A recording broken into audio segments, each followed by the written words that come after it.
Police भरतीची मैदानी चाचणी एकदा पुढे गेलेली आहे. ती 11 फेब्रुवारी पासून चालू होणार होती, पण ती पुन्हा एकदा पुढे गेलेली आहे. अशी तुम्ही चर्चा ऐकली असेल किंवा कुठेतरी व्हिडिओ सुद्धा बघितला असेल. त्याचं कारण असं आहे की इयत्ता 10वीची आणि 12वीची जी बोर्डची परीक्षा आहे ती 10 फेब्रुवारी पासून चालू होती आणि 18 मार्च पर्यंत चालू राहणार आहे. त्यानंतर तुमची टप्प्याटप्प्यानं मैदानी चाचणी चालू होणार आहे. परंतु फॅक्ट अशी आहे की तुमच्यापेक्षा तुमचे पोलीस आयुक्त एसपी हुशार आहेत. त्यांनी कालच तुम्हाला नवीन नोटिफिकेशन टाकलेलं आहे. हे 21 जानेवारीचं आहे, म्हणजे कालचं आहे. याच्यामध्ये त्यांनी सांगितलं की जी मैदानी चाचणी आपली चालू होणार होती ती पुढे ढकलली, परंतु ती आता वेळेतच चालू होणार आहे. म्हणजे 11 फेब्रुवारी पासून तुमची मैदानी चाचणी चालू होणार आहे. हे प्रत्येकच जिल्ह्याचं यायला लागले. आपल्याकडे नांदेडचं आहे, ठाण्याचं आहे किंवा इतर 2-3 जिल्ह्यांचे आहेत. त्यामध्ये तुम्हाला सांगितलं की ही जी मैदानी चाचणी आहे ही येणारी मैदानी चाचणी 11 फेब्रुवारी पासूनच चालू होणार आहे.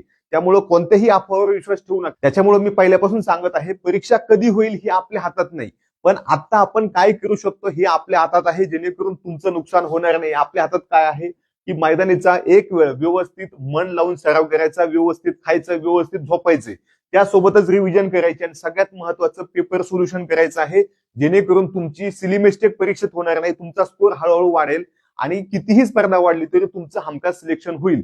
त्यामुळे ह्या नको त्या गोष्टीवर विश्वास न ठेवता जे तुमच्या हातात आता शिल्लक आहे तेवढंच तुम्ही करा. जे तुमच्या हातात नाही त्याच्यावर चर्चा करण्यात काहीच पॉइंट नाही.